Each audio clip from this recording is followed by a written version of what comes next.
était la parole, et la parole est Christ. Radio Parole Vie, la radio qui donne la vie à travers la parole.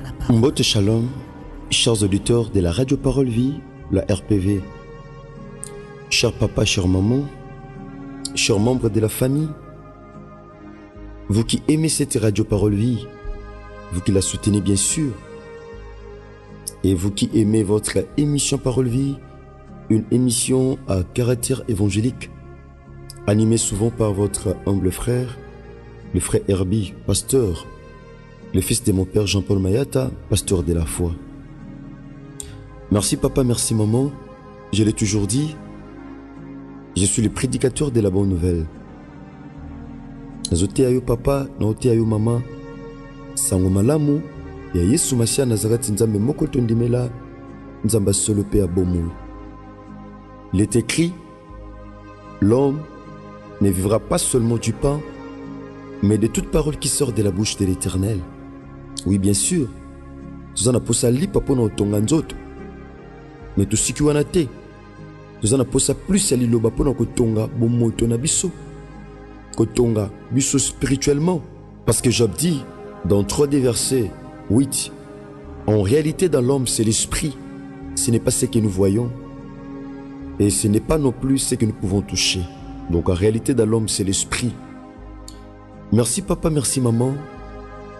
Bandoko bozami partout à travers le monde entier. Oboza branché la radio Parole Vie. Bebokati Pongi. Boza branché la De La Foi TV. Topé na ba chaîne mosusu na RK Pro TV, na Chiffre 9 TV. Topé na DLF TV 2. Tika bolingo ngolupe bolamu. Ya Yesu Masia Nazareth le Seigneur molimo mosanto. Ezana bino longo où que vous soyez. Chers auditeurs de la radio Parole Vie, na bondeli au papa, maman, ceux qui penza ko sambela, yamboto kota, na message na biso mokolo lelo. Seigneur Dieu de grâce, te pèse merci. Pona sango malamu elingi teama. Il est écrit, sango malamu esengeli teama bisika nyonso bongo, sukande koya. Makomelobi, dans le dernier temps, Seigneur, personne ne dira à l'autre, connais-tu la loi de Dieu? Parce que toi-même tu vas écrire tes lois dans le cœur de tout et chacun de nous. Seigneur Dieu de grâce, merci pour ces moments précieux, importants que tu nous offres à écouter ta parole. Car Jérémie dira, j'aurais cueilli tes paroles et je les ai dévorées, et tes paroles ont fait la joie et l'allégresse de mon cœur. Ce n'a fait assez que cette parole, Emema, Esengo, Elikia, Amutema, yandeko moko aza branché na tongo lelo oazo salo confiance bongo na petoli ngonga oyo kaka pona lokumu pe nkembo na yo Masia Yesu bongo na kombo no Yesu Masia Nazareth nde tobondeli pe tolobi amen. Merci papa, merci maman. Nangai te partager un thème ce matin. Je sais que ce thème par la grâce de Dieu nous bénira. Le bananzambe bimaka pamba te bien aimé. Le bananzambe eyaka pona ko enseigner, ko corriger, ko instruire, peut comme ma biso na bonne voie.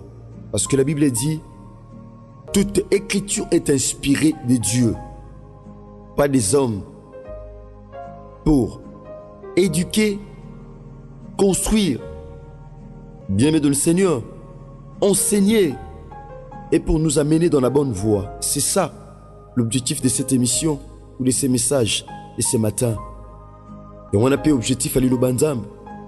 Le Banzam est lokola matala tala, est lokola miroir. Oyo, okomimona kaka lolenge ozali.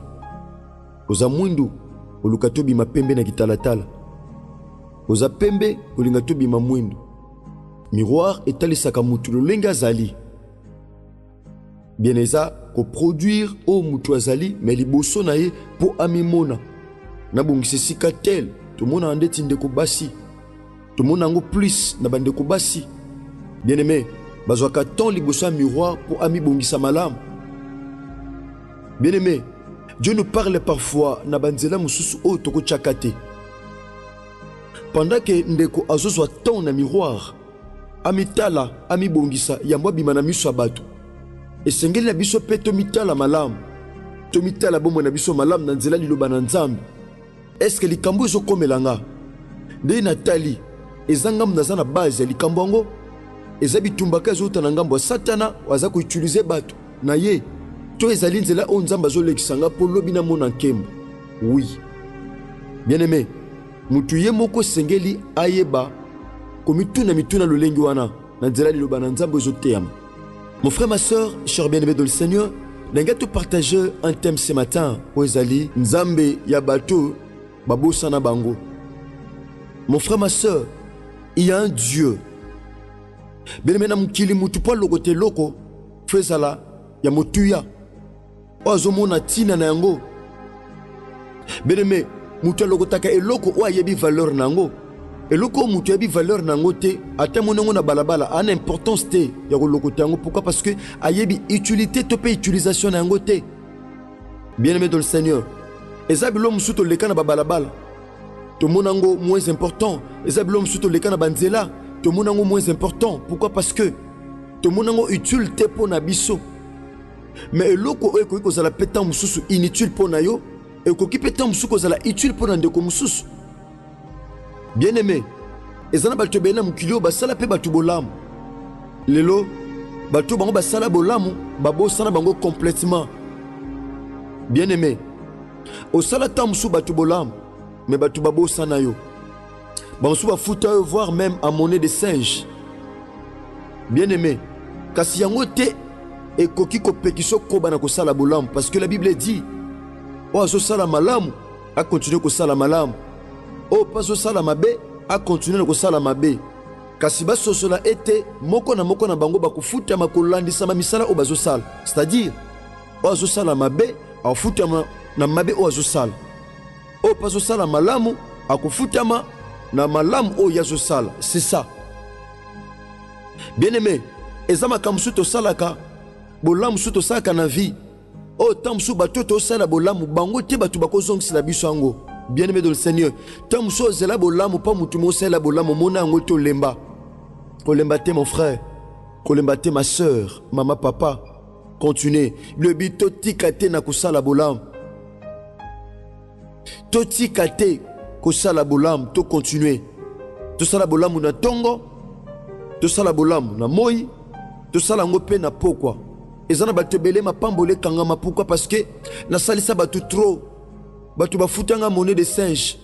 Na salisa batu mingi yangonga na lemba nanga. Bien-aimé dans le Seigneur, ma comme le bito lembate ko sala bolam. To lembate ko sala bolam, cher bien-aimé dans le Seigneur, chers frères et sœurs, chers auditeurs de la radio Parole Vie, chers téléspectateurs, il y a de la Foi TV, il y a DLF TV 2, il y a RK Pro TV, et à chiffre 9 TV. De cause à brancher Nathan aux gens d'habitude sur WhatsApp, bien-aimé dans le Seigneur, la radio Parole Vie. Kolembate bosala bolam ate batu babosana yo. Bien-aimé dans le Seigneur, batu bako bosana yo, mais il y a un Dieu. Il y a un Dieu. Ah ko bosana te oublier c'est quoi? Oublier c'est aussi négliger. Ozala tam susu batu babosana yo. Osalelo komo songolo e marka mitema batu. Osalelo komo ko songolo. Oh futelango top tam susu primo ko songolo. Bien-aimé dans le Seigneur, m'ont réalisé batu babosana yo, imagine comment complètement effacé liboso batu. Bien-aimé, batu babosana yo. Batu ba perda ba souvenir à malam. Yaya, oh sala. Et arriva qu'à parfois, de moi sala babolamu belé, mais à commettre erreur moko mukie, le kolazamut. Nul n'est parfait dans ce monde, bien-aimé. Nul n'est parfait sur cette terre des hommes. Mutua kokazatin. Bien-aimé, tom so sala babolamu ebele batu babetela maboko mais osala erreur moko ya mukie lokola mutu. Bien-aimé dans le Seigneur, de batu babosana bolamu nyonso sala tika babosana. Bien-aimé, tika batu babosana yo, tika batu batika yo. Mais il y a un Dieu qui ne t'oubliera jamais. Ezana nzamba babosana kate babolamu tozo sala pona même nzambo même pona batu mususu. Bien-aimé, bolamu osala ke pa na nzambe na musala nzambe kosunga même de quoi ça pene na wana o akeli lipato ya kolata akeli ma ya komela te pe veuve moko songolo te pe orphelin. Bien-aimé dans le Seigneur, batu bako bosana yo Nabolamo Sala, mais il y a un Dieu qui n'oublie jamais. Merci chers auditeurs de la radio Parole Vie. Nangatotanga Mukanda na Genèse chapitre 41. Bien-aimé dans le Seigneur, Nabondeli Openza, Opesanga Matoi na Tongwa Lelo. Makomanza Mbelo Bibwe. Dans le livre Genèse chapitre 41, tout bien verset 9. Alors les chefs des échantillons ont pris la parole et dit à Pharaon, je vais rappeler aujourd'hui les souvenirs de ma faute. Pharaon s'était irrité contre ses serviteurs. Il m'avait fait mettre en prison dans la maison du chef des gardes, moi et le chef des panetiers. Nous eûmes l'un et l'autre un même songe dans une même nuit. Et chacun de nous reçut une explication en rapport avec les songes qu'il avait eus. Il y avait là avec nous un jeune hébreu, esclave du chef des gardes. Nous lui racontâmes nos songes et il nous les expliqua. Les choses sont arrivées selon l'explication qu'il nous avait donnée. Pharaon me rétablit dans ma charge. Il fit pondre le chef des panetiers. Pharaon fit appeler Joseph. On le fit sortir en hâte de prison. Il se rasa, changea les vêtements et se rendit vers Pharaon. Bien-aimé dans le Seigneur, le solo tozo beta eza le solo, il y a Joseph. Joseph c'est un jeune hébreu. Mutu azaki na elamba ya ba couleur rebelle. O tata na ye Jacob asalelaki ye puisqu'il l'aimait tellement. Jacob ande kolinga plus Joseph. Abotaki na bompaka. D'ailleurs, asalaki elamba ya ba couleur rebelle. Et même qui jalousie na bande kona ya mibali. Bien-aimé, tu as vu cela Joseph Malam comment? Ba teka qui est pas bande kona ye. Bon bazwaki elamba ba couleur rebelle ana bien-aimé dans le Seigneur. Ba bomaki niama. Ti ba pakula ki ngo makila niama o ba bomaki ba présenta ki pa na Jacob en disant tala mwana linga kaming tala mwana oyo osalela elamba ba langue ebele.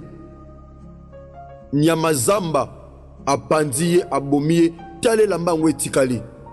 Jacob alela, il était en deuil. Pourquoi? Parce que son fils babande kolinga mingi azwaki nouvelle qui a koufi. Bien aimé, ezana batebele ole la mutumo songolo nzoka mutozo le na azane na bomoy. Bien aimé, Jacob il était en deuil. Mikolebele azaki na kati na kolela. Pourquoi? Parce que bapesa ki une nouvelle ya mabe alors que sango mabe na kati zalaki te. Joseph a tekama ke pa na Potiphar. Bien aimé, na sima ko tekama pa na Potiphar to bil sura malamu lolenge mwasi ya Potiphar alukaki akabola mbetu moko na Joseph. Lokola Joseph andai ko banga nzambe. Il craignait Dieu. Aujourd'hui c'est la chose la plus difficile. Bien aimé dans le Seigneur, Joseph abanga ki nzambe. Bien aimé dans le Seigneur, ezabilo msuna vie so kanisango passe en or. Et ko kangelo grande porte paix à destinée. Nabo motobwe Joseph azaki mupaya. Il pouvait aussi céder. Mais abaki je peux jamais céder. Je suis un hébreu, je crains Dieu. Joseph était une personne intègre, était une personne qui craignait le Seigneur.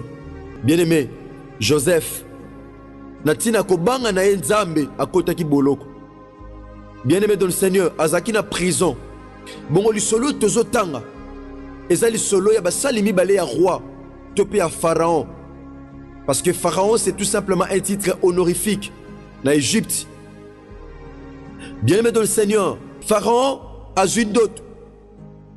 Ndoto wana ezaki na mutu moko te azaki na makoki ko expliquer yango. Azalaki na makoki te ko expliquer ndoto. Bien aimé. Mutu ko expliquer yango azalaki te. Oh! Ba serviteur nemi balé bazaki na kati ya boloko moko na Joseph. Bazaki na kati ya prison moko na Joseph.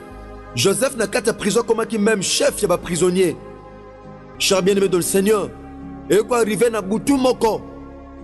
Bazui bandoto butu moko même nuit bango mibale ba serviteur panetier na échanson muto aservaka roi masanga tope panetier muto bien aimé s'occupera na mapa tope ba gâteau oh non ce tel livre makamba domaine à farine bien aimé ya roi baloti ndoto bango mibale. Pourquoi? Parce que basalaki mabe et pas na roi tindaki bango na boloko et pas Joseph azalaki bongo na butu moko bongo mibale baloti bandoto. Bien aimé, ndoto wana il a fallu bazo explication na yango moto apesa explication azalaki te. Bongo Joseph ateli bango amoni bango bazalaki na visage ezalaki tellement abattu atuni bango pona nini boza abattu comme ça babi tozwi sange biso mibale. Panetier apesi ndoto na ye et chanson pe apesi ndoto na ye na kopesa bandoto bango mibale.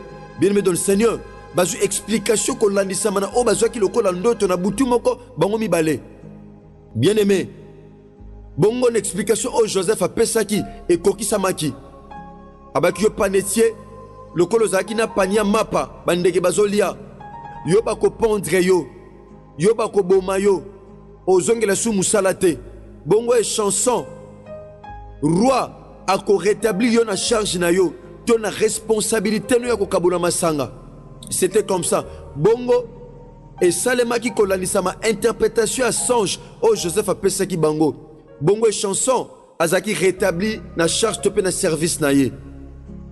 Bien aimé et chanson abosana Joseph akipali sous Joseph te abosana muto apesa explication en ndoto. Mon frère, ma soeur, parfois tu me suis ce matin. Il y a des gens qui t'ont oublié. Bato salabola mon avis babo sanayo. Bato orientant na vie babo sanayo. Bato tamsou mon frère, ma soeur. Tamsou Hollande bison étranger. De komoko sunga orienta. Pour comme namboka moko songolo. Opesa makanisi ya malamu. Tamsou bimisa ozaki nango lokola ba moyen. Ocha Angers. Ponde kwana a se retrouver ne sika moko ya malamu. Bien mosala yango. Mais la même personne. O orienta le lo comme neminayo. La même personne. O sunga le lo comme neminayo. O sunga ndekwana. Bien aimé. Po azalibala wana. O sera témoignage à malam. Lelo ami commissaire neminayo. O sunga ndekwana po compte en entreprise et pas au salaka. Lelo akoma ko salba faux témoignage. Po yo longwana musala ya tikala. Bien aimé dans le Seigneur. Batu babo sana bolamo au sala. Bakoma ko mona plus berrer autant muso kometa. Chers frères et sœurs, chers bien-aimés, orientant de comment songolo, na musala moko songolo bien-aimé dans le Seigneur.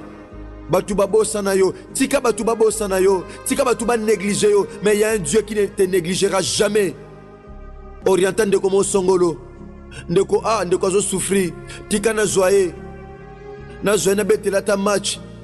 À côté na domaine tel, na orienté, na l'accès musala, ne sika fanda gananda, ne sika senga ka. Nalakise ko péché, nesika na kabela ka mbisi. Nalakise ko sala lipa, nesika na kabela ka lipa. C'était ça bien aimé qui mutema bolingo, mutema malam o lakise pa na batu lelo. Batu zo futa monnaie de singe. Batu babosa na yo. Batu bakipa côté. O commence au fandi le boko na litama na sala mukili yango nini. Kaba ndeko nanga babalukelinga. Kaka bokilo na sala malam. O na sombela ka biloko. Bokilo o na linga mingi. Kaka basemeko na linga ka mingi. Kaka chef oyo, kaka ba collègue, kaka employé oyo. Bele tom sou bato babosa na yo. Kaka collaborateur oyo, kaka mwana oyo. Bien aimé bato babosa na yo. Mais il y a un Dieu qui ne t'oubliera jamais. Merci chers auditeurs de la radio Parole Vie. Tikangolo bolamu pe bolingo. Ya Yesu Massa Nazareth nzamba solo pe abomoy. Ezali kolo na yo. Je l'ai toujours dit. Kolanda message aboy na suka nango. Zo atan ko yebisa nzambe liloba. Le bas Seigneur, nasala batu bolam me batu mukili e bosana bolam na sala. Batu bakoma ko ba mabe na tina na Seigneur, yonde kata likambo nanga. Na sala mutu mabete na mukili. Na zokisa pe mutema mutute. Na sala mutu mabete Seigneur, mais tala lolenge mukili zo futanga. Bien-aimé, prends ton temps de dire quelque chose à Dieu pour ton cas. J'attends oyeb sanzambe liloba. Na tina problème na yo. Na tina circonstance parce que le banzambe bimaka pambate. De quoi pour s'amener à na WhatsApp, prends le temps et pour partager ma terre à eux. Yesu Massa Nazareth ozanga te ko salo bolam. Ozanga te ko sungayo. Ozanga te ko longso na nyoso za ngolo kola bitumba. Merci papa, merci maman. Le matin on nyoso sima kola na ma terre au partager ango. De quoi pour simbami oko komela biso na plus de 43 89 75 70 917. Je dis un grand merci à l'ingénieur Chris Kundenga. Merci de Kores Kangi RK Pro TV. Merci de Bogos Anderson, chiffre 9 TV. Soyez bénis, mes frères bien-aimés. Ceux qui Christ à mes ongalités, tu continues le bien même enseignement. tika bolingo ngolu pe bolamu ya Yesu Masiya Nazareth ezali kona bino. Merci, que Dieu bénisse. Au commencement était la parole, et la parole, et la parole, et la parole, Christ. Radio, parole vie, la radio qui donne la vie, à travers la parole.